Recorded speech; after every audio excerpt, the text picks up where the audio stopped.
If we know f is differentiable over an interval, we know quite a bit more about its behavior over that interval.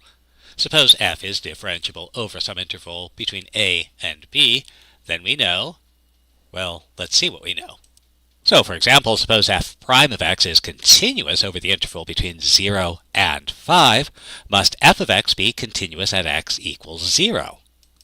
And so we might say something like, well, we know that differentiability requires continuity, so we must be continuous at the endpoints. But let's be a little bit more careful about this, and the thing to remember is that if you don't find the flaws in your reasoning, someone else will. Now, in order for f to be continuous at x equals 0, then we know the limit and the function value have to exist. So if f of 0 isn't defined, then f won't be continuous. Well, a simple function for which f of 0 is undefined is f of x equals 1 divided by x, and we see that the derivative is equal to, and this is defined and continuous over the interval between 0 and 5 as long as we exclude x equals 0. So it's possible for a function to be differentiable over an interval, but not continuous at the endpoints.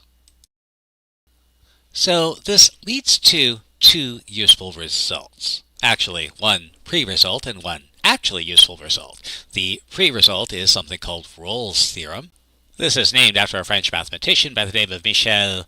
I can't remember his last name. I'll think of it in a moment. Anyway, he discovered the following. Suppose our function f satisfies the following. F of a is equal to f of b. F is continuous over the closed interval between a and b that includes both a and b.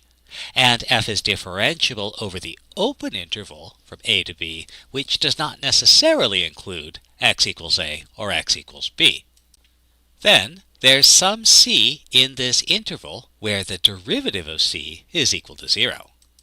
And one important thing to note about Rolle's theorem is it's what mathematicians call an existence theorem. It's saying that something exists, but it doesn't tell you how to find it. And so we don't know the actual value of c, only that it must exist. And it's also worth reading the fine print, which in this case doesn't exist. In particular, while this says there's some c, it doesn't preclude the possibility that there may be more than one. So there could be more than one place where our derivative is equal to 0. Let's build up a little bit of intuition for what Rolle's theorem tells us. Since f of x is continuous and f of a equals f of b, the graph of y equals f of x starts and ends at the same level, that's this equality of the function values at our endpoints, with no breaks. That's our continuity requirement.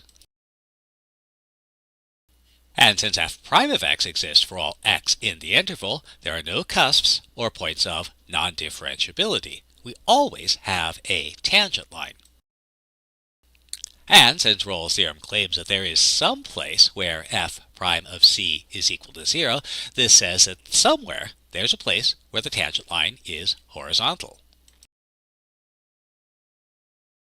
Now, Rolle's theorem by itself isn't all that useful because the conditions we have to have in order for it to work are a little bit restrictive. We have to start and end at the same function value.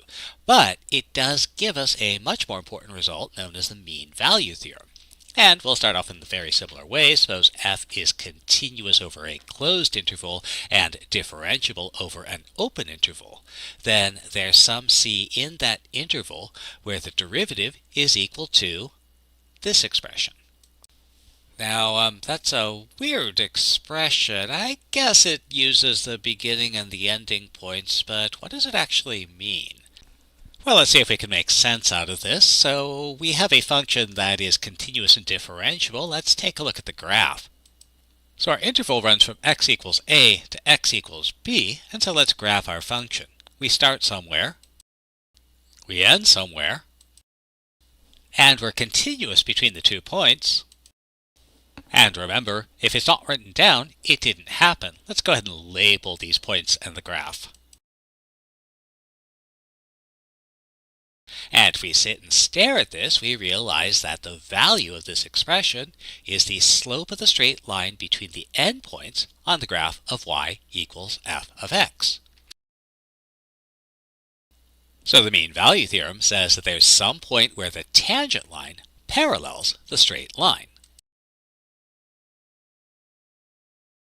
So for example, suppose my function is continuous over the closed interval between 5 and 10 and differentiable over the open interval between 5 and 10. If we know where we are at 5 and at 10, what do we know about both our function and our derivative in the interval?